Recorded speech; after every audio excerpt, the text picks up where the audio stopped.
Hey guys, this is Odd1 Gaming. This is going to be another King Arthur Legends Rise video. In today's video, we're going to talk about the new event that has dropped, the kind of a Valentine's event that they added to the game, and that's Rosier's Bloody Valentine event. So I'm going to go through this event. I'm going to, check things out. I'm not 100% sure how everything works, but I'm going to show you all the information that I know about the rewards, where you should farm, what's the drop rate of stuff, and all of that. So before I jump into the video, I want to mention there's a link in the description and pinned comment of this video that you can click to support me as a content creator. It costs you nothing, it helps me a ton, and at the same time, by doing that, every single month I get codes from Netmarble that I can share with my supporters. So make sure you do that, because those codes, those coupons are actually going to contain summons, stamina, gold, lots of cool stuff. So, help a brother out. But let's have a look exactly what this one is. So, Rosier's Bloody Valentine event. This one pretty much tells us to go and farm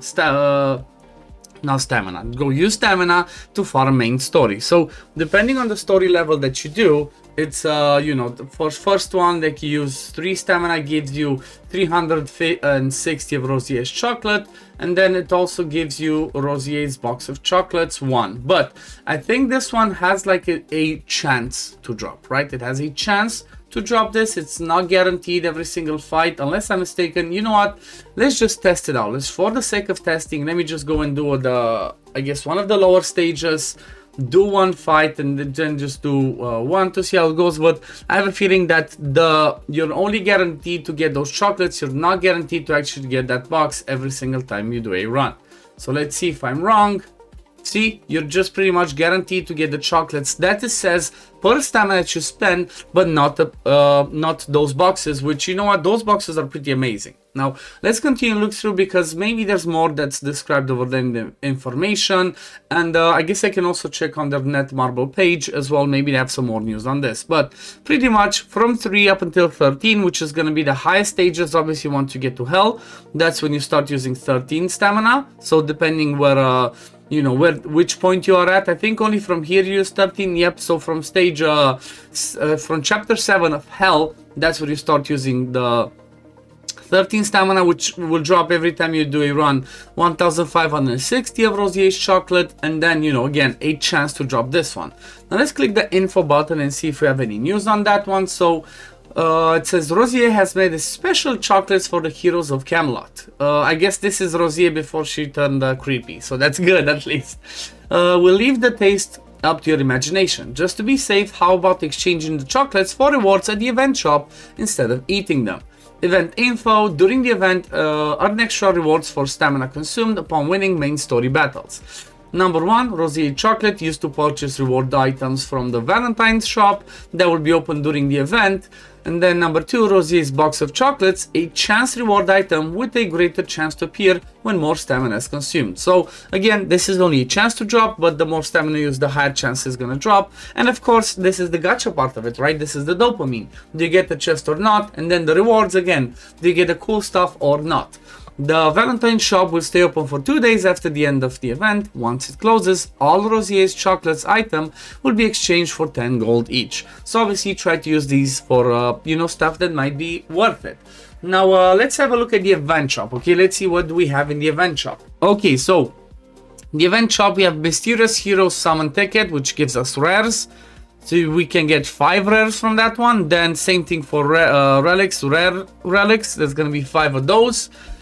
Then Talisman Chest, which honestly I'm not sure anybody should pick. Then Mysterious Tome Chest. Again, honestly for the tomes I might actually pick them, because I realized I have a few rares that I need to get these for, so I might get them. But honestly, looking at the amount of currency I have, and I barely did a few runs of anything, right? I think I did like 10 runs as you saw in total. We might just buy out the whole shop. And the whetstones again can be good. The brooch chest, which again can be helpful, but this is mostly farmable stuff, farmable. So honestly, the most of the things that I see over here are just farmable things, and I have a feeling that from what I'm looking over here, that I'm not gonna buy any of these. I think I'm just gonna go all out on gold. honestly. This is what I'm thinking. Like, maybe I'm gonna buy the rare heroes. I'm not sure about the relics, because Most of the rares are the relics that I care about, so I'm just gonna buy, I think, the rare hero ones so I can get my heroes higher chivalry. Like I said, maybe I'm gonna get the, not the talismans, maybe I'm gonna get the tomes, right? Because I need some rare for the relics as well. Then these ones I can pretty much farm. And then I think I'm just gonna get the stamina, and then honestly I'm just gonna use all of it on gold. So for example, if you look at this, 5,000, right? We have 5,000 stamina. If you buy 200 of those, which they guarantee over there, that's gonna be 1 million gold, which it's not a ton. But considering the fact that if we need, what's that, 200 times 50, that's gonna be 10,000. I did a few runs, like I think, can I already buy all of it? Yep, there we go. I can already buy 1 million gold straight up. Boom, I bought it. And that's it. But for now, if you look at this, so for example, like I said, I bought 10,000, and then let's see, so we split the 10,000 currency by 50. That's going to be 200 of these ones. If we multiply this by 2,000, that's less than half of the gold. However, honestly, getting a ton of gold might actually be the way, because from my point of view, this one, the Rosier chocolates, the currency is pretty much useless. It doesn't give you too much, so the most important things, I think you're gonna clear out the shop if you decide to do it. But the interesting part of this one is gonna be these ones, right? The Rosier's box of chocolates. They have a random chance to drop, but let me show you exactly the rewards that you can get. Normally you can click the rate info, and then it can take you to this page. It's gonna take you to the top. If you scroll down, they're gonna be this one, the Rosier's box of chocolates, right? So these ones have the following drop rates. So stat change stone 10%, Horn of Ascension 12%, Genesis stone 12%. These are the two ones that are used for when you're forging, to give you higher rarity or higher rank of gear, which is pretty good. Free crystals, right? 3 and 5% to get 300 or 150. That's pretty good. I need crystals. I want to get as many as possible. Then we have the gold, 10, 15, and 17% chance to get 50,000, 80,000, or 150,000. Again, pretty good. All of these rewards so far are pretty good. And then the last one, rate up summon tickets and special summon tickets, you can get one. It's an 8% chance. So those special boxes themselves have good rewards from my point of view. It's like, this is amazing from the point of view of the box of chocolates, but it's just pretty much useless from the point of view of Rosier's these chocolate thingies that you can use in the event shop. They're pretty much useless. However, the way that you want to look at this is, imagine you're farming this for the sake of getting gold and some other rewards, right? So for example, let's do a little bit of math, okay? So let's go over here and look at Gorgos, right? So we go to Burning Land. When I do a run of this, it uses 54 stamina, right? For 54 stamina in Gorgos, I get around 330,000. You know, let's just do a quick run. But for 54 stamina, I get around 330,000 of gold, right? So let me just prepare a amazing sheet over here. Okay, so 54 stamina, Gorgos, right? We're doing this a little bit quick math right here, guys.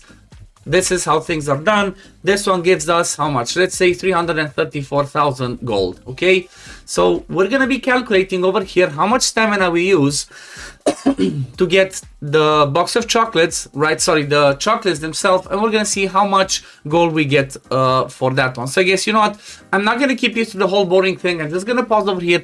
I'm gonna do the calculations, and I'm gonna show a quick comparison of how much, you know, you earn based on gold from there, and like how much worse or better it is. So I guess see you in a bit. Okay, so I did a little bit of the math, and it's not as bad as I actually thought. It's actually really good, right? It's I expected this to be like, I don't know, 10 times worse than farming Gorgos, but considering the fact that you can unlimitedly buy these ones, right? The 2,000 gold for the 50 Rosier's chocolate. If we calculate this at the currency of using 13 stamina, right? So using 13 stamina per run to get the maximum amount of the 1560 that we have over here, right? So use 13 stamina, you get 1560, right? That's per run. So this equals 4 runs. So 52 stamina, which is almost 54, which you need for Gorgos. 10 for 10 runs, that equals 4 runs. That's gonna give us 6,420 chocolates, and then if we exchange that into gold, it's gonna give us almost 250,000 gold. So that's about 20% less than what you get in Gorgos, but at the same time, like I said, you do have a chance to get one of these boxes, right? These are amazing. The rewards, we just went through them. So all in all, I was gonna be like, you know what, this event is really bad. I was gonna be like, it's useless, it's extremely bad. However, I believe it's really good, right? Again, calculating, comparing it to, let's say you would go and farm Gorgos instead, and you come into this one, I do believe this one's gold. You don't good. You don't get as much gold as you would get from Gorgos, but you do get these box of chocolates that can give you some pretty amazing rewards. So from my point of view, I think I'm just gonna be living in the campaign for a while. So what I'm gonna be doing is I'm just gonna try and push it, then I'm gonna start farming as much of the currency as I can for the vigor set, right? I think I'm just gonna spam it to get as many of the legendary Moonlight Lake stones as possible. Plus I'm gonna combine and get the brooches and whatnot. So yeah, I'm definitely gonna be farming this a ton, and I believe you guys should be doing it as well, because you know what, there's not much else to do for the next week, right? If you look at this, Clan War participation, there's, you know, Clan War is over. I barely participated because there's nothing to fight. Clan War is over. Then Clan Raid is over. There's pretty much nothing to do in the game. So might as well try to push the main story, try to upgrade your heroes, level up your relics, level up your heroes, you know, all of that cool stuff, and celebrate Valentine's Day by getting Rosier's chocolates. But yeah, guess we're gonna leave it at this for today, guys. I hope this video was helpful. If it was, please consider liking it, subscribing to the channel to see when I upload next. Don't forget to support me as a content creator using the link in the description and pinned comment of this video. And I guess I'm gonna see you on the next one. Peace, love, take care, everyone. Bye, guys. Fight with honor. Vanquish the wicked, and you may prove worthy of your legacy.